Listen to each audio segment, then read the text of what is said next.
Tonight is Tony Taylor night. I consider every time I play in Philadelphia, it's Tony Taylor night. And I love all. God bless you.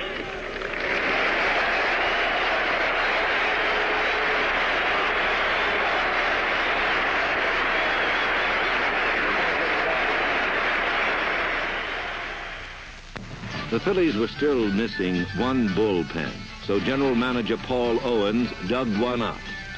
Tom Hilgendorf came in a trade for a minor leaguer. Gene Garber was a waiver find with a wicked sidearm. And Tug McGraw brought his screwball down from New York City. A good bullpen will bail you out with one pitch. And with Hilgendorf, Garber, and McGraw, Philadelphia finally had a good bullpen. Owens would look anywhere because sometimes help arrived in unusual packages.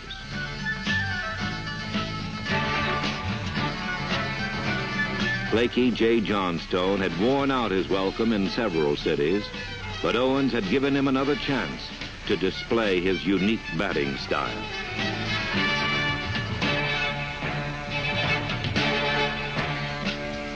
When Johnstone finally took hold, he hit a sparkling .329 against right-hand pitching.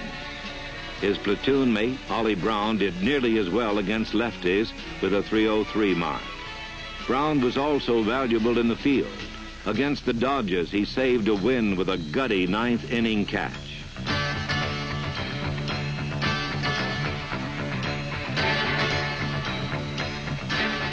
While Johnstone and Brown teamed up to handle right field, newcomer Gary Maddox covered center all by himself. His long strides could run down the deepest slide, then turn the base paths into a racetrack.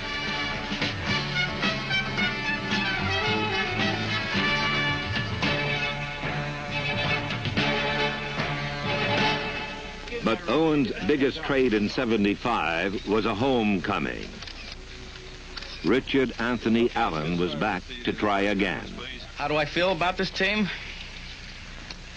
Well, I'm here to try to help, and I'd like everybody to know that right now. I'm not here to cause trouble or to stir up anything or bring back any of that old past action. I'm just here to make a contribution. I'm not anticipating any kind of trouble, really.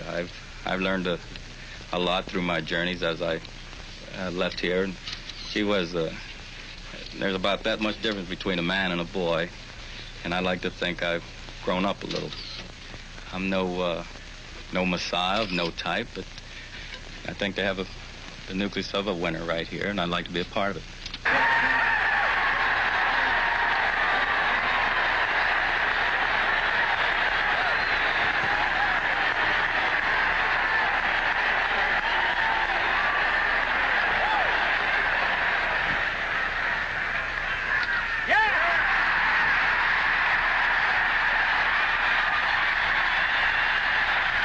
Allen singled in his first at-bat, and the good vibrations never completely faded away. But 8 months of inactivity had left its mark, and Allen struggled through an off year. The innuendos and accusations which preceded the man were put to rest, however, with all-out hustle and unselfish team play.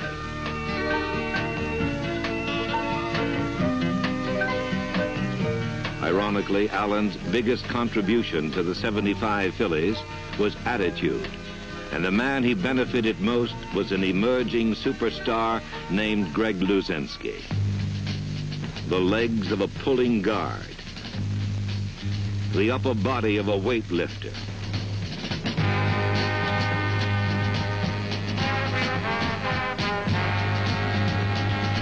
but one thing, just like a pure hitter, that short, quick stroke.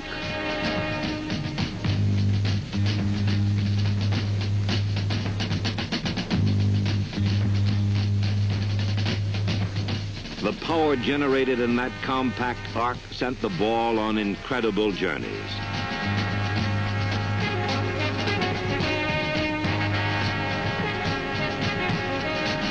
Through all the celebration, Luzinski wore a solemn mask. He just came to work and did his job.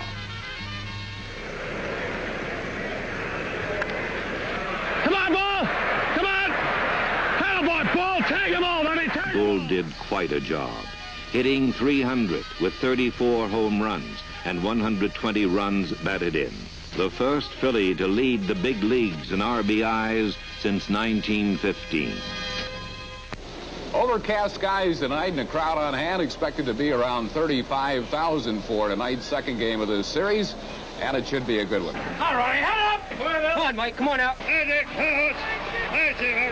Swing the bat. Look at that. Look out! Oh, another one. Look out. That ball like to kill him. That ball really undressed him. That ball undressed him. All right. Uh-oh. Get out of here.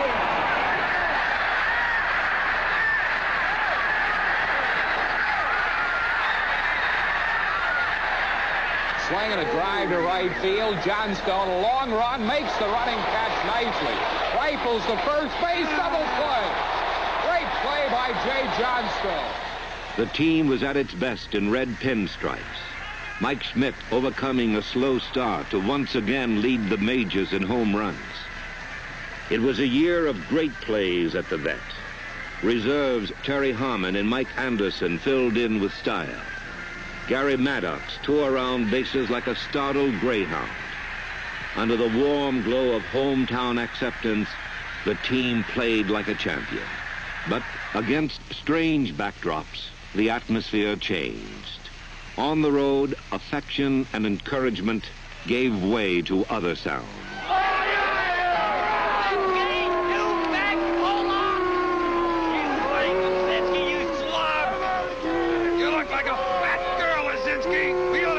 Lucy!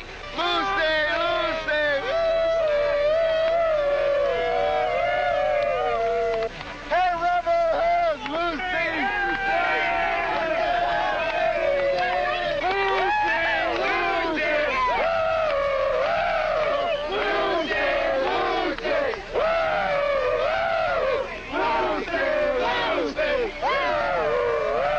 Go back to the bushes!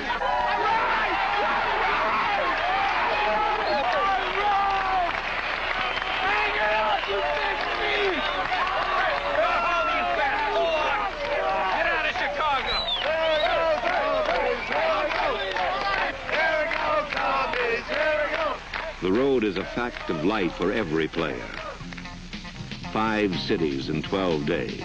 5 tons of equipment to be loaded and unloaded 30 times. Another plane to another bus to another city. Each stadium has a different feel, new sights and sounds that take some getting used to.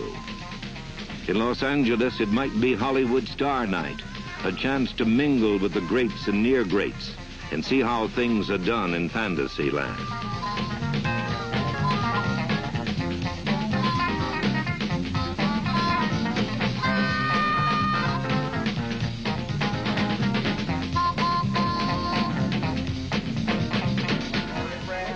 A picture or two. Oh, there's just something so exciting about this show world. You remember that Ephus ball, Billy? What Ephus? Oh, the Ephus ball. Ephus, you don't give it to me, I'm going to hit you. I want to play, Coach. I want to play. Yeah, come on, Coach. Come on. We want to play. The Hudson Brothers. Walter Matthau. In 1975, the road had a few laughs, but more than its share of woe. When the uniforms turned powder blue, the edge dropped off, and the sweet smell of success turned sour.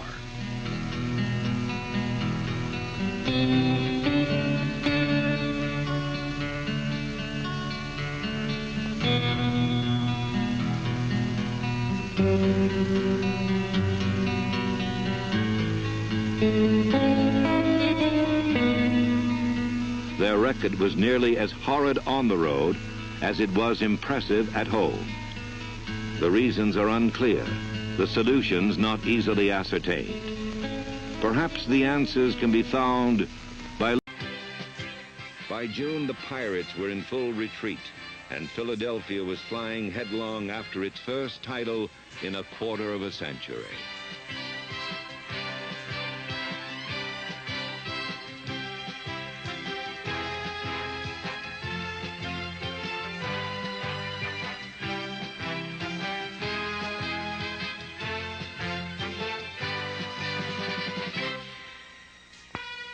In the spirit of '76, there was one big question mark.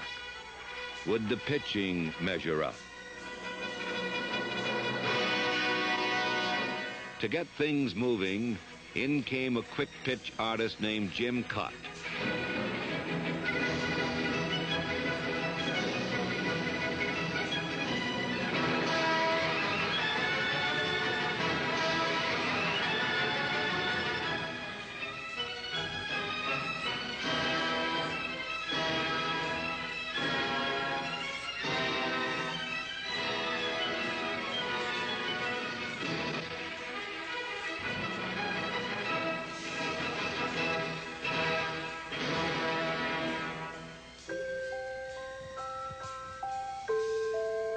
While Cott got things done in a hurry, other Philly starters took their time.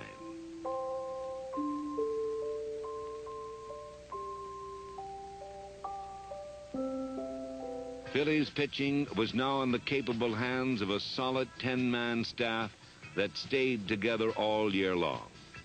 Once again, the stoppers were Steve Carlton with 20 wins and Jim Lomborg with 18. Sharing the other starting role were the kids Larry Christensen and Tommy Underwood. And if anyone faltered, relief was ready. When a change was needed, Ozark could deal from strength with baseball's deepest bullpen. Gene Garber, Ron Schuler, Ron Reed, Wayne Twitchell, and Tug McGraw. Every reliever lives on the razor edge of defeat, but these men had a variety of pitches to swing the balance in their favor. A McGraw Scroogie, a Reed heater, or a Garber corkscrew.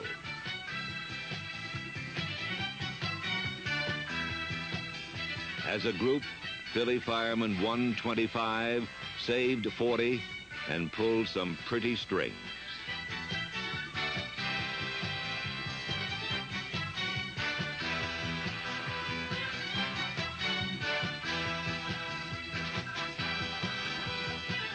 While this staff could strike hitters out, the true secret to its effectiveness was giving up the fewest walks in the league and just keeping the ball in play.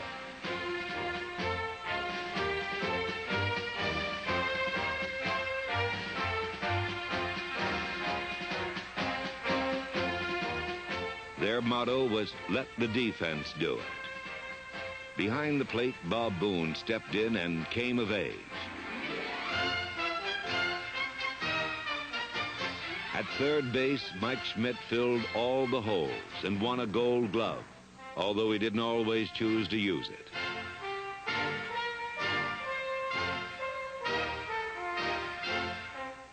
The surest hands on the team belonged to automatic Larry Boa, a shortstop with flawless form and a rifle right arm to gun down runners.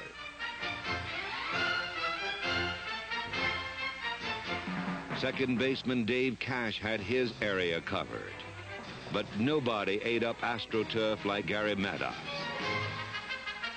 Coming in to take away a sure hit, or roaming deep against the fences, Maddox simply outran the ball. With Maddox in the middle, gaps got smaller, and sure doubles ended up dead outs.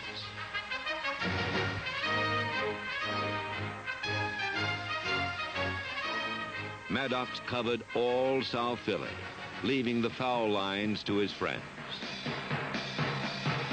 Ollie Brown got acquainted with the right field corner, and Greg Luzinski caught everything he could reach.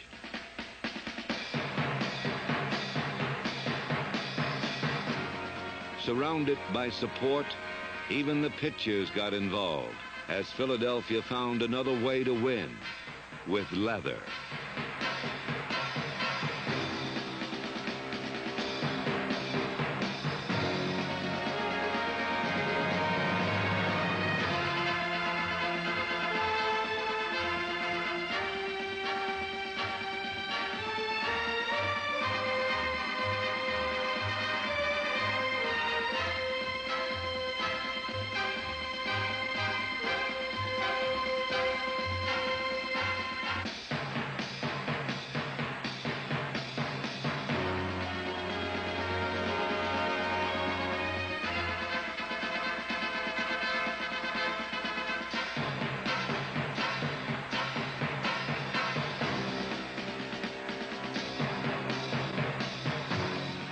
Fielding, hitting, and pitching each pulled equal weight as Philadelphia stormed into the July All-Star break with a 10-game lead over Pittsburgh and the fastest National League start since the 1955 Brooklyn Dodgers.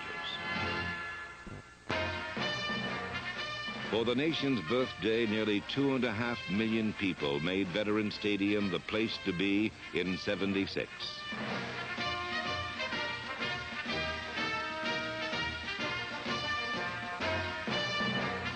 No matter what your affiliation, everyone was welcome.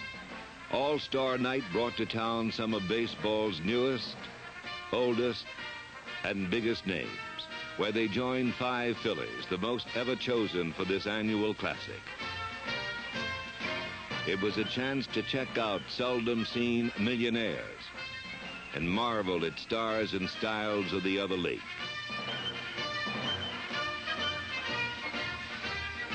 An extra added attraction was American League starting pitcher Mark Fidrych, the Detroit Birdman.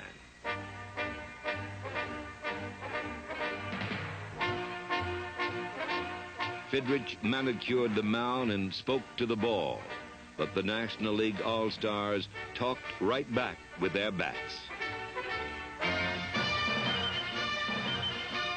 Led by 5 starters from Cincinnati, the National League was once again clear-cut victor in a head-to-head matchup of baseball's best.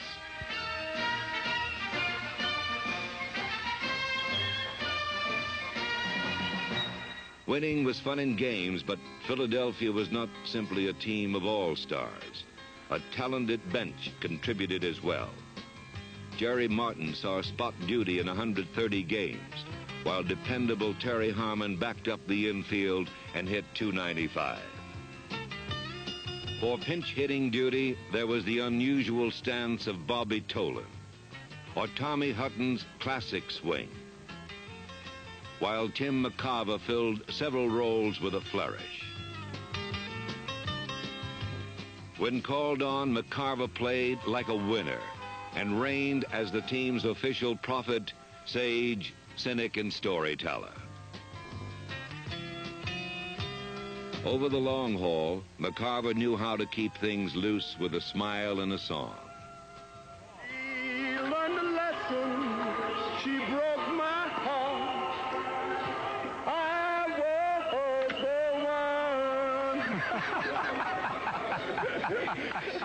one. Matching McCarver in madness was Jay Johnstone, a slightly off-center character with a unique approach to the game.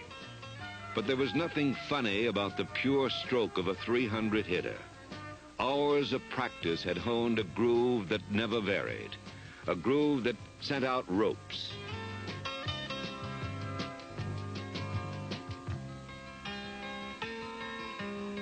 With typical modesty, Johnstone told everyone that he could hit sliders blindfolded, not to mention watermelons.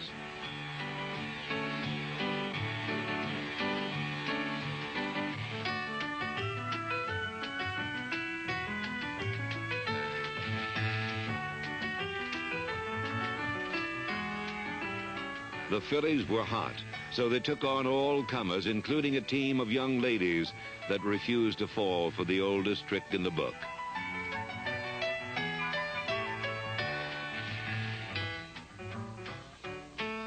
Despite a few errors in technique, this perky outfit stole a win from a team that no one else could beat. Experts said they had a lock on a title. They were in the driver's seat with a 15.5-game lead and an easy ride home. Then, with less than a third of the season remaining, the follow-through fizzled. At first, little things happened. Minor breakdowns in communication, harmless errors of execution. Then, suddenly, even the simple things became tough.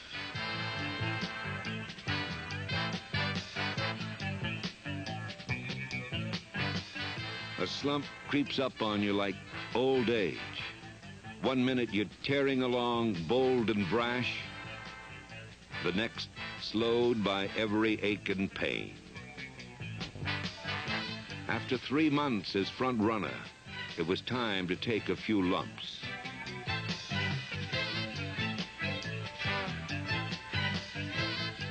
The Phillies accepted an 8-game losing streak without flinching. But while they were looking the other way, an old enemy reappeared. The Pirates were back from oblivion as they countered Philadelphia's slump with their hottest streak in 3 years. The hard-earned lead was melting away, but Danny Ozark could not find a sympathetic ear. Philly fans remembered the great fold of '64 as the Blitz kids lost 16 of 21. On September 17th against Chicago, Larry Bowa dropped a pop-up, and the once insurmountable advantage had shrunk to 3 games. It was soul-searching time from field to front office. Owner Rudy Carpenter, General Manager Paul Owens, and Manager Danny Ozark could only wait, watch, and hope. But the players had survived the slump with humor and confidence intact. To them, 1964 never existed. Now it was time to grit teeth, get tough, and take back what was rightfully theirs. They knew those hits were due to start dropping. As quickly as they had left, the runs returned, and with them, big pitches from the bullpen. Crucial double plays by the infield, and a crusher from Power Alley.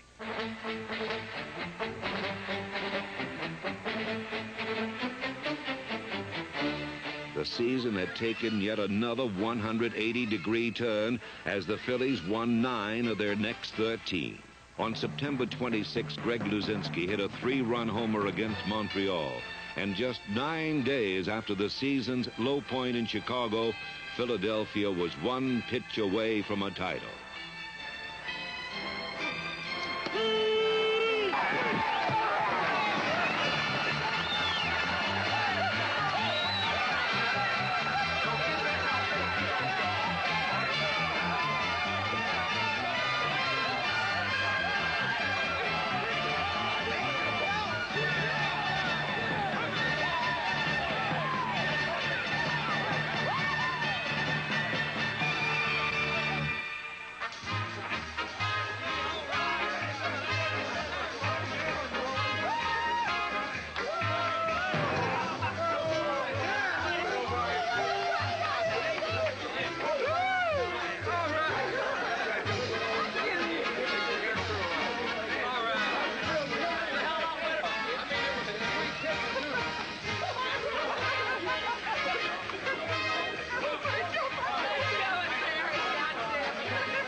The emotional highs and lows of an incredible season were reflected in the faces of the men who made it happen.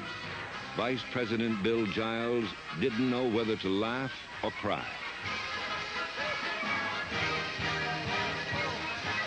For those like Larry Bowa and Paul Owens, who had made the long, hard journey together from last place to first, 4 words said it all.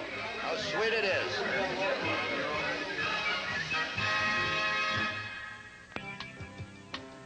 Playoff time came cold and windy to Veterans Stadium.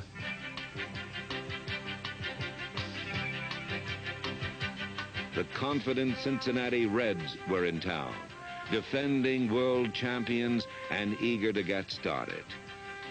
Pete Rose could barely wait until the first pitch.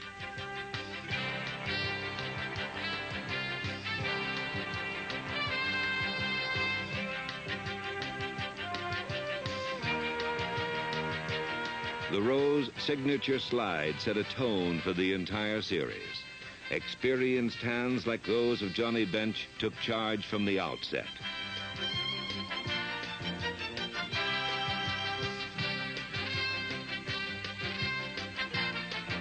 Throughout the playoffs, the two teams seemed separated by a matter of inches and experience.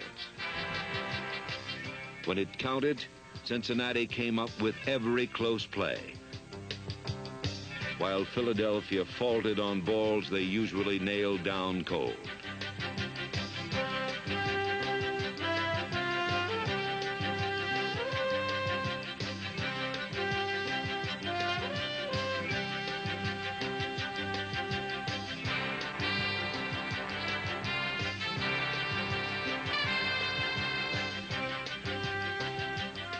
In Game 1, Don Gullett muffled Philly power, and Bench cut down Philly speed.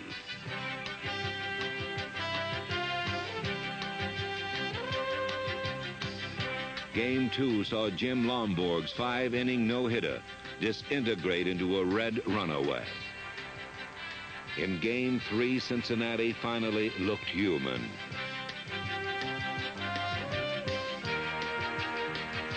Bench watched helplessly as Philadelphia rolled to a 6-4 ninth-inning lead. But the Reds could not be stopped. This was their year.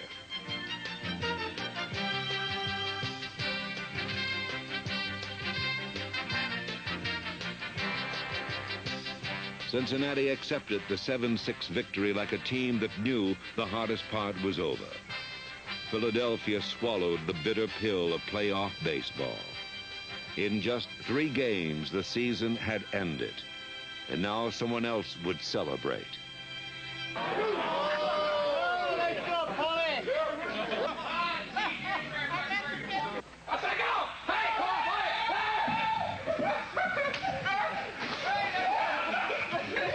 Even in the midst of a winning locker room, there were kind words for the beaten foe.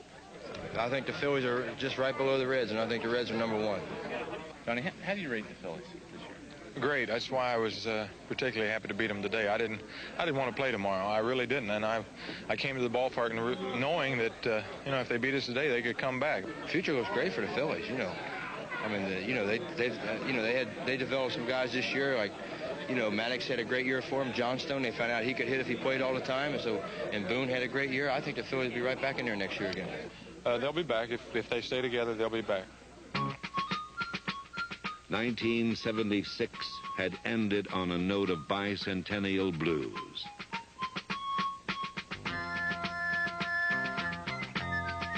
But a few days of defeat could not tarnish a year of glory.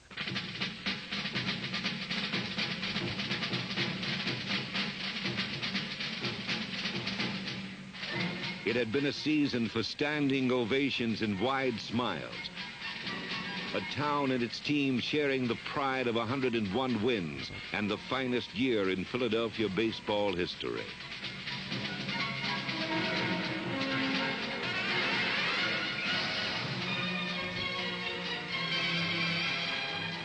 A solid lineup of young stars is still on hand, now title-tested and ready for more. The first banner has been won and finally accepted.